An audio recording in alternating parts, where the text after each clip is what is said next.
Welcome to the Deep Dive. This is where we take those huge figures from history, from pop culture, and we really dig into the sources to figure out, what actually made them tick. Mhm. Today, we are diving deep into the life of Charles Monroe Schulz. I mean, this is the man whose simple drawings pretty much define the emotional landscape of the whole 20th century. Yeah, and when you say huge figure, Schulz, he's almost in his own category when it comes to scale. Think about it. He drew 17,897 peanut strips. 17,000, wow. Yeah, over almost 50 years. And that number, it translates into this incredible global reach. At its peak, Peanuts was running daily in like 2,600 newspapers Okay. across 75 countries, translated into 21 languages. And the money, it was generating over $1 billion a year at one point. $1 billion annually. From a comic strip about, let's be honest, a perpetually depressed kid and his very imaginative dog. It's wild. It is. But the core of it, the thing that makes it last, it's not really the billions, is it? No, definitely not. It's those small moments, right? The quiet failures, the neuroses, the unrequited love. It's this fundamental contradiction. And that's exactly where we want to start this deep dive. Our mission today, using the sources we've got, is to really uncover the man behind that melancholy. Right. The guy nicknamed Sparky. His uncle gave him that name, after Sparkplug the horse in the old Barney Google comic. Ah, okay. I didn't know that detail. Sparky. Yeah, Sparky. We want to understand how his own life, his personal struggles, his time in the military, his relationships, how all of that became the surprisingly complex emotional bedrock for Charlie Brown and Snoopy and, well, everyone else in the gang. So to really get Charlie Brown, we kind of have to start with Schulz himself, back in Minneapolis and St. Paul. The sources really paint a picture of these deep Midwestern roots.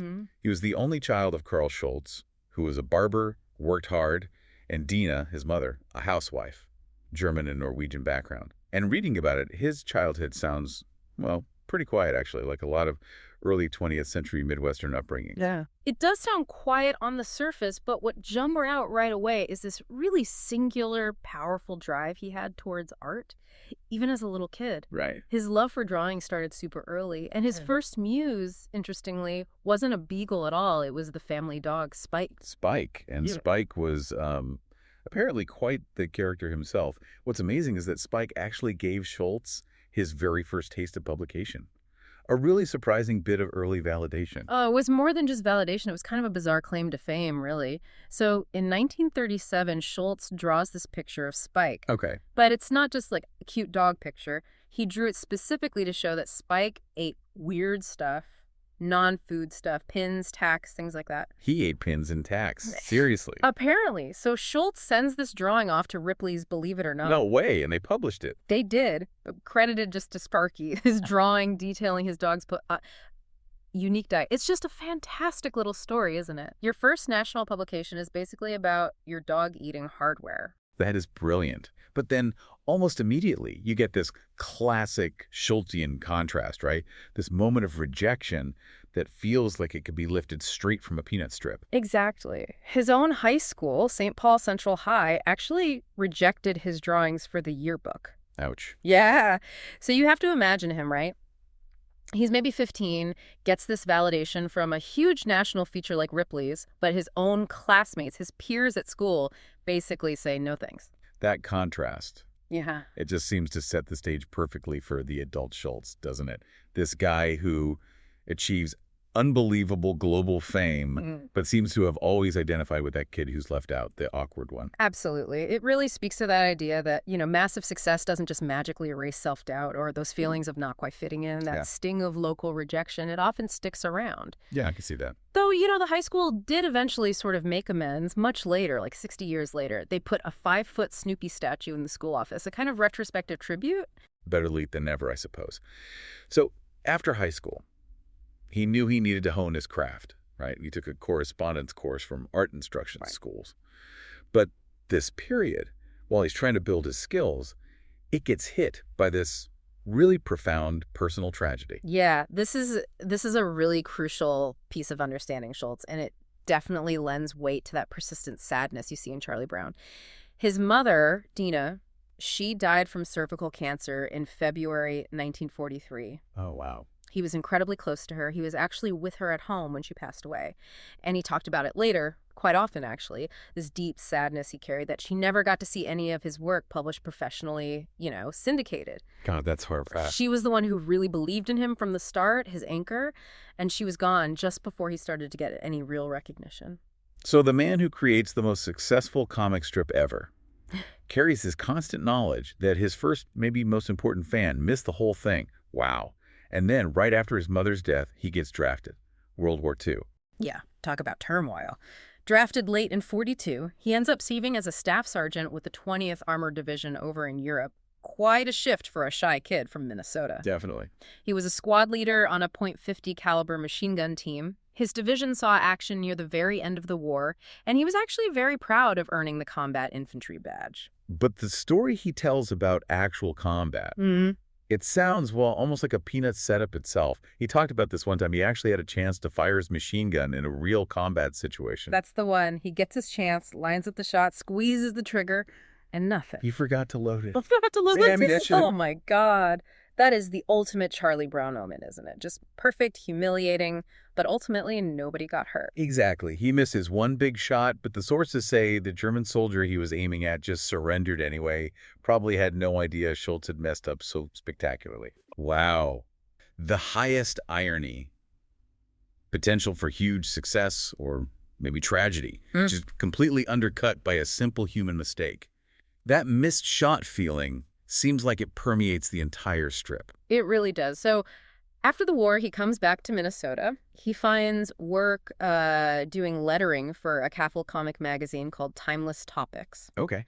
And then comes the job that really changes things, the one that lays the groundwork for Peanuts. He goes back to the Art Instruction School's AIS in July '46, this time as an instructor, grading student work sent through the mail. Right, grading correspondence lessons. And he worked there for several years. Now, this job, even though it might sound kind of mundane, was absolutely critical. Why that? Well, two big reasons. First, it kept him completely immersed in drawing and cartooning. He had to constantly analyze what worked, what didn't in other people's drawing. It made him really think about the craft. Exactly. And second, maybe even more importantly, the people he met there. They became the cast of Peanuts. Ah, the real-life inspirations. Precisely. And it was during this time at AIS that he launched his first regular strip, Lil Folks. It ran weekly in the St. Paul Pioneer Press from 1947 to 1950, just single-panel jokes, mostly. So he's developing his style, exploring kids, talking about adult stuff. Yeah, but what's really key about Lil Folks is how fluid the characters still were.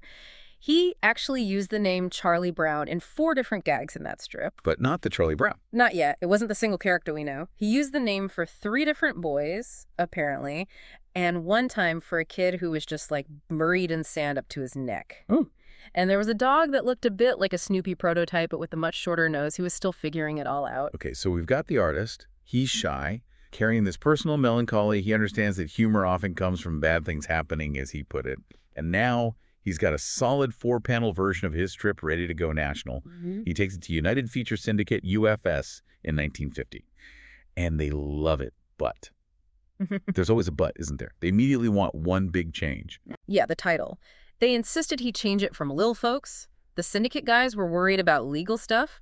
Apparently, the name was too close to some other features already out there. So what happened? Schulz gave them a list of other possible names, and the Syndicate picked one off that list. Peanuts. Peanuts. And this becomes like the great professional thorn in his side for the rest of his life, right? Yeah. Even though he technically offered it as an option, he absolutely hated that name. Hated it. Viscerally. He felt it was just a shallow, silly title and made it sound like, the peanut gallery at a show or just a bunch of little things scattered around. He felt it completely missed the depth he was going for. Yeah, he's trying to explore existential dread through kids. Yeah. And they name it like it's for toddlers. Exactly. He saw it as totally undignified. But despite how much he hated the name, the strip launched on October 2nd, 1950. And pretty quickly, it proved that the content was way more powerful than the title he disliked. And that launch. Yeah. That was basically the start of this almost unbelievable run of pure dedication. The amount of work is just, it's hard to even comprehend. It really is. He wrote and drew every single one. Nearly 18,000 strips. All by himself. A singular, lifelong effort that only stopped when he died. That commitment, that daily grind, It's almost frightening to think about, maintaining that quality, that consistency for 5 decades.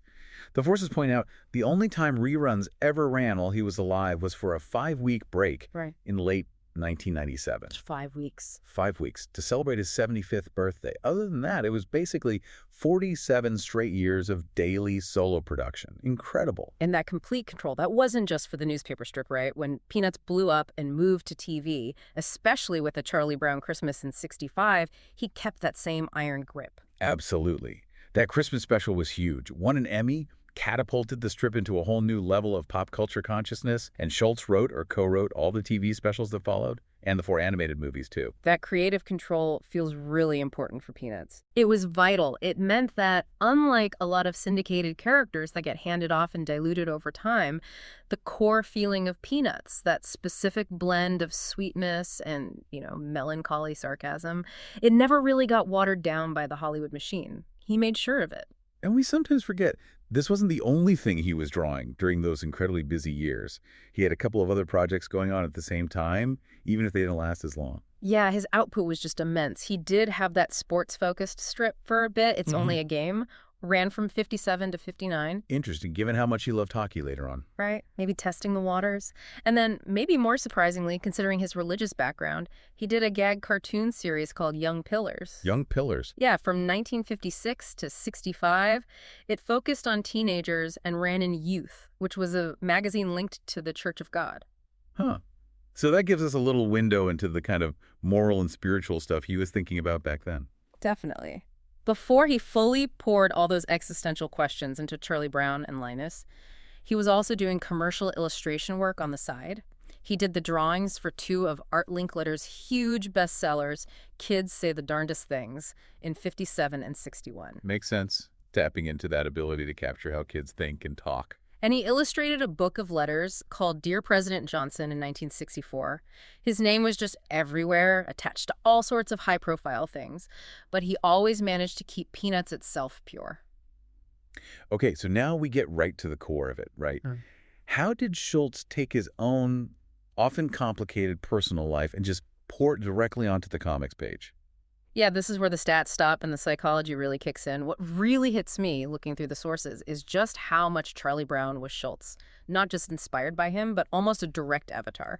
It was definitely a self-portrait. Now, the name itself, Charlie Brown, that came from a coworker back at art instruction schools, apparently the real Charlie Brown looked nothing like the comic character. Oh, yeah. But the personality, that shy, anxious, withdrawn feeling, that was pure Schulz.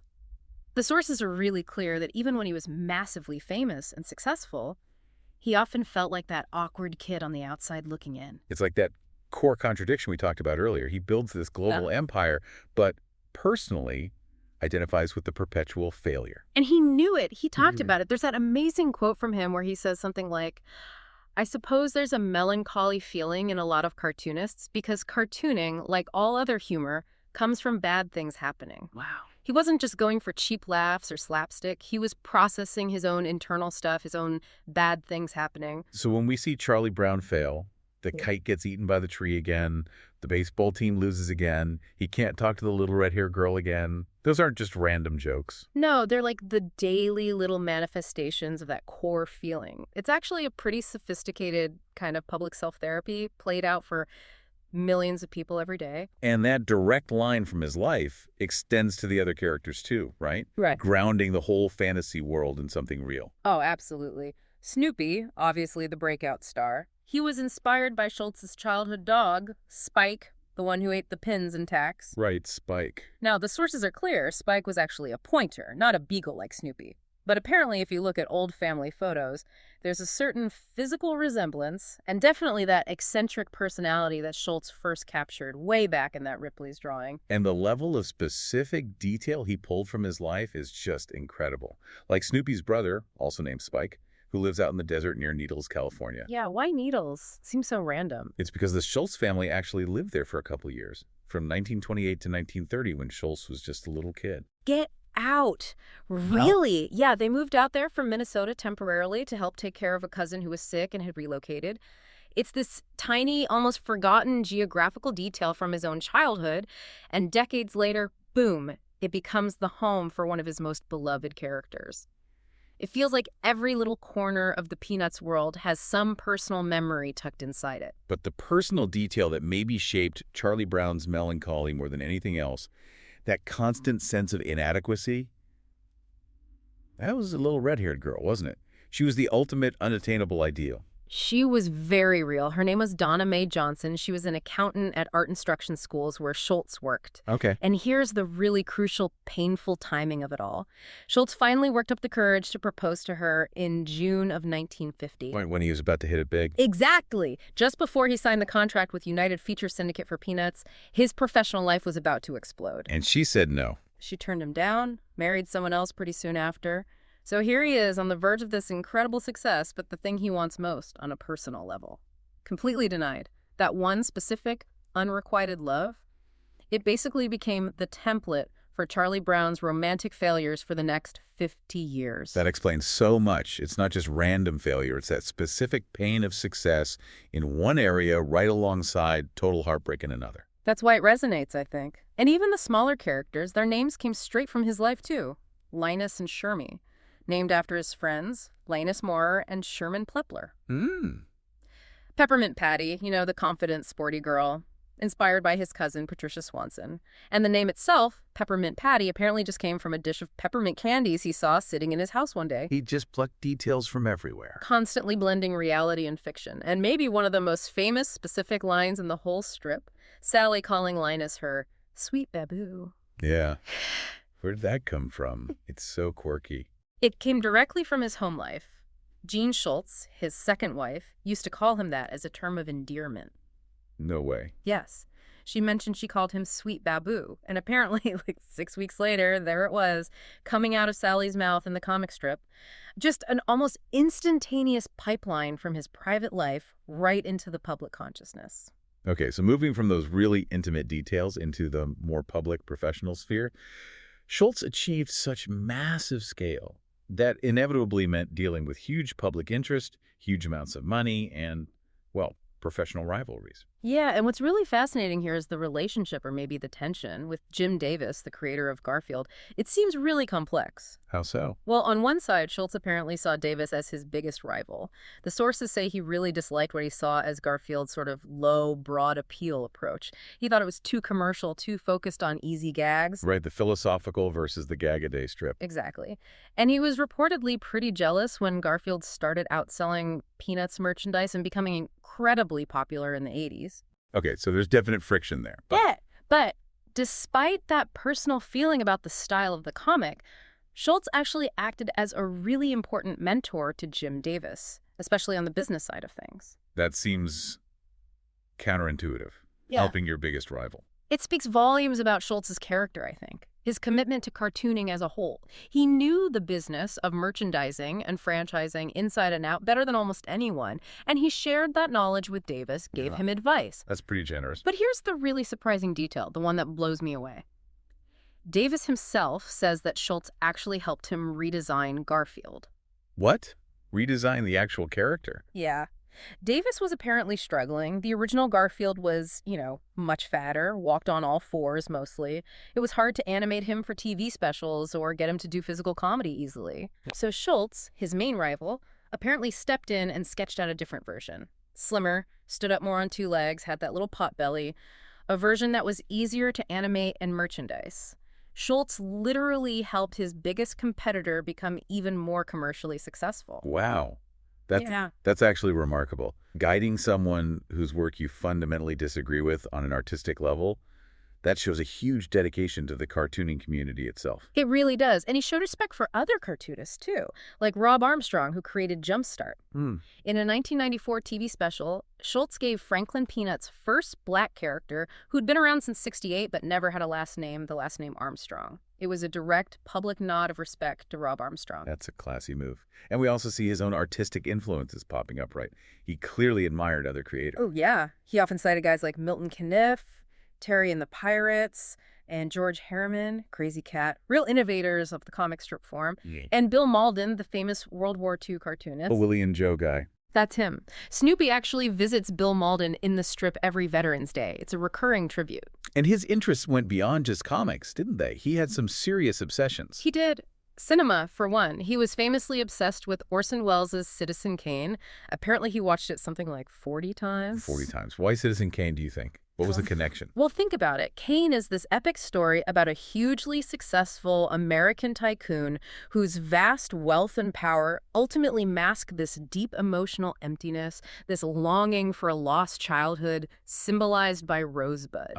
Success masking failure to connect. That sounds familiar. It's basically the thematic core of Peanuts, right? Professional success versus personal melancholy. His fascination ran so deep he even worked it into the strip. There's a famous one where Lucy just cruelly spoils the ending of Citizen Kane for poor Linus. That's brilliant. Okay, so shifting from art to spirituality. Yeah. His relationship with faith seems just as complex as everything else about him. Absolutely. It mirrors the strip's own philosophical depth. He was raised Lutheran, but then, as a young adult, he got really involved with the Church of God. Who involved? Very. Attending Bible study, going to services like 3 times a week for maybe 4 or 5 years. Later on, he taught Sunday school at a United Methodist church. So that spiritual search, that grounding, it was clearly a really significant part of his life for a long time. And we see that directly in the strip, most famously in the Christmas special. Definitely. A Charlie Brown Christmas. Schulz himself said that Linus, the character who carries the security blanket, represented his spiritual side. And of course, the climax of that special is Linus walking center stage and reciting the nativity story straight from the Gospel of Luke. Such an iconic and frankly brave moment for network television back then. It really was. But like many people, his views evolved over time. Later in life, he described himself as leaning more towards secular humanism. What did that mean to him? He was careful to define it. Not atheism, necessarily, but more a focus on the responsibility humans have to each other, to the world. Focusing on morality, on action, rather than strict religious doctrine. But his wife, Jean, she offered a slightly different perspective, didn't she? She did. She insisted he remained a deeply thoughtful and spiritual man, but one who found God, quote, mysterious, and much more complex than simple answers or easy statements could capture. That internal wrestling, that honesty about the complexity, feels very true to his work. And that complexity came right out into the open during a challenging family situation involving his daughter, Amy. Yeah, when Amy joined the Church of Jesus Christ of Latter-day Saints, Schulz, who was already kind of wary of organized religion by that point, was apparently quite upset. How did he react? The sources say he told her quite directly he thought the church was a hoax, which is pretty blunt.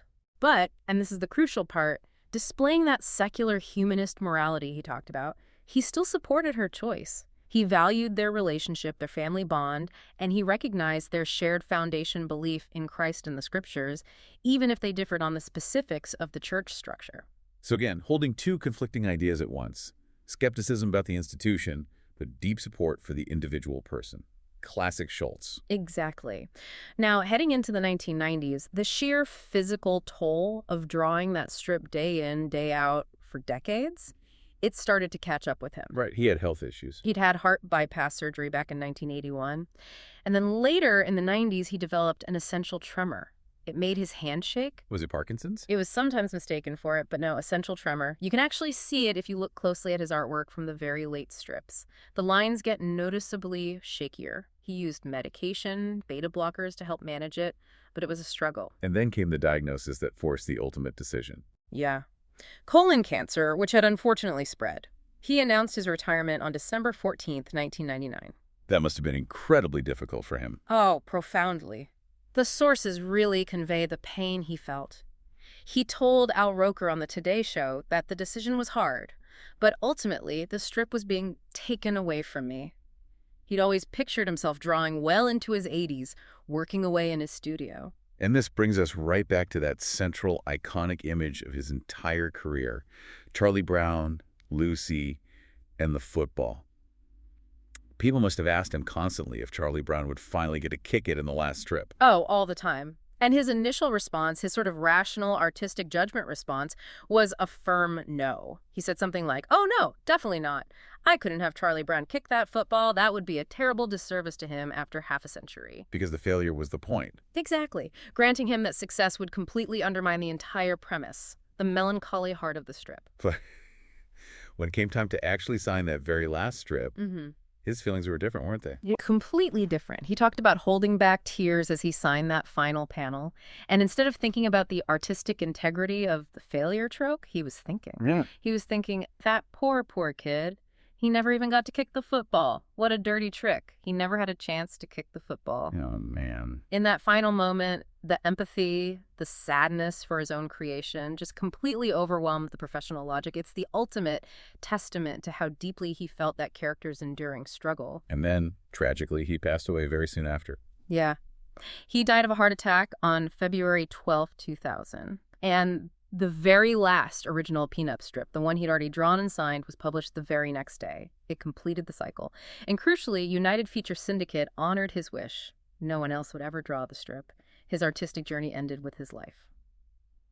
So let's talk a bit about the sheer breadth of his legacy. It goes so far beyond just the comic pages. The honors he received, both during his life and after, they're incredibly diverse. They touch government, sports, even space travel. The list is pretty staggering. He got the Congressional Gold Medal posthumously in 2000. That's one of the highest civilian honors the U.S. gives out. And within the comics world itself, the tribute was massive. Over 40 syndicated cartoonists, including his old rival Jim Davis, all incorporated Peanuts characters into their own strips on the same day, May 27, 2000, as a collective homage. That's incredible respect from his peers. But maybe the most surprising part of his legacy, for people who only know the strip, is his deep, deep connection to ice sports. Right. This wasn't just a casual hobby for him. Not at all. He actually owned the Redwood Empire Ice Arena up in Santa Rosa, California. It was like his second home. And he started and hosted Snoopy's Senior World Hockey Tournament there every year. He was seriously into hockey. So much so that he was inducted into the U.S. Hockey Hall of Fame in 1993. And he'd already received the Lester Patrick Trophy back in '81 for his contributions to hockey in the U.S. Think about that.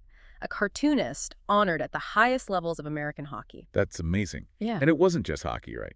Figure skating, too. Figure skating, too. His daughter, Amy, was a figure skater, and she actually modeled for the skating TV special She's a Good Skate, Charlie Brown. And years later, in 2007, Schulz himself was inducted into the U.S. Figure Skating Hall of Fame. Wow. Hall of Famer in 2 different ice sports, basically because of his comic strip work. That's unique. It has to be. Even his hobbies got immortalized in a way. He loved playing contract bridge. Bridge, okay. Yeah, he was a keen player. So in 1997, the American Contract Bridge League, the ACBL, actually gave Snoopy and Woodstock the honorary rank of Life Master. Snoopy is a bridge life master. That's fantastic. It just shows how Peanuts permeated absolutely every corner of American culture. It really did. But maybe the highest honor, and the one that really speaks to the strip's ability to connect with serious, high-stakes endeavors, is the connection to NASA and the space program. Ah, yes, the Apollo 10 mission. Exactly. Back in 1969, NASA was already using the Peanuts characters for safety posters and morale boosting. For the Apollo 10 mission, the dress rehearsal for the moon landing the command module was officially named Charlie Brown. And the lunar module. The lunar module, the part that actually flew down close to the moon's surface, was named Snoopy. Incredible. Charlie Brown and Snoopy went to the moon, essentially. They did, and the connection continues. Astronauts wear this communications cap, the headset thing under their helmets. Yeah. It's universally nicknamed the Snoopy cap because its shape, white with black ear coverings, looks like Snoopy's head. Ah, perfect. And even today, NASA gives out the Silver Snoopy Award. It's a really prestigious internal award given by astronauts to employees and contractors who've done outstanding work for flight safety or mission success. Snoopy is literally a symbol of safety and excellence at NASA. His physical legacy is still very present, too, isn't it? Oh, yeah. If you fly into Sonoma County, California, where he lived and worked for so long, you fly into the Charles M. Schulz Sonoma County Airport, and the airport's logo, it features Snoopy flying on top of his doghouse. Of course it does. And back in his hometown, St. Paul, Minnesota, they started this public art tradition called Peanuts on Parade back in 2000. It kicked off with 101 5-foot-tall Snoopy statues placed all over the city. I remember seeing pictures of those. And naturally, the ultimate home for his legacy is the Charles M. Schulz Museum and Research Center in Santa Rosa, right near his old studio. But maybe the best summary of his overall impact comes from another giant of cartooning, Bill Watterson. The creator of Calvin and Hobbes. What did Watterson say? Watterson said that Peanuts pretty much defines the modern comic strip. Defines it. That's high praise. What did he mean by that, do you think? I think he was pointing to that unique combination Schulz perfected. the deceptively simple, clean art style. The ability to blend sophisticated, often sarcastic, humor with genuine emotion, that unflinching honesty about failure and anxiety, and, importantly, pioneering the massive scale of merchandising that became tied to cartoon characters. Schulz basically created the template for the modern, introspective, yet commercially huge comic strip. Everyone who came after had to react to what he'd done. He set the bar. So we've done this deep dive, look through all these sources on Charles M. Schulz. And what really stands out is this incredible, powerful, and really nuanced picture. You see this profound connection between his own life, shy, kind of withdrawn, carrying that melancholy from his mother's death, the sting of the little red-haired girl's rejection, his wrestling with faith, his professional self-doubts, Yeah. and how he somehow managed to package all that complexity into these incredibly simple drawings, these clean lines. He created something with mass appeal that generated billions, shaped childhoods globally, but was always rooted in his own very specific, often sad experiences. He was this major figure, right? Highly honored, owned an ice rink, had his characters literally go to the moon. Yet right up until that very last moment with the football, he never stopped seeing himself as Charlie Brown. That fundamental tension, the billionaire artist who was still the kid who couldn't kick the ball, that's why the work still hits so hard, I think. For you listening, for all of us. It feels true. And just as a final thought, something to maybe chew on that builds on all this complexity. The sources mentioned that Schultz's actual home in Santa Rosa, the place he lived and worked for decades, was destroyed in the Tubbs fire back in 2017. Oh, I'd forgotten about that. Tragic. It is. And there's such a deep, almost painful irony there, isn't it? Yeah. The man who built this entire empire based on drawings of a simple little doghouse. A man whose characters constantly grappled with existential fears, with the randomness and cruelty of fate, ultimately saw his own home just wiped out by this massive, uncontrollable force of nature. What does that final, unexpected loss add to the story? To the man who said humor comes from bad things happening. It feels like it just underscores, even after his death, how the melancholy and the profound honesty of his life remain completely tangled up with his art.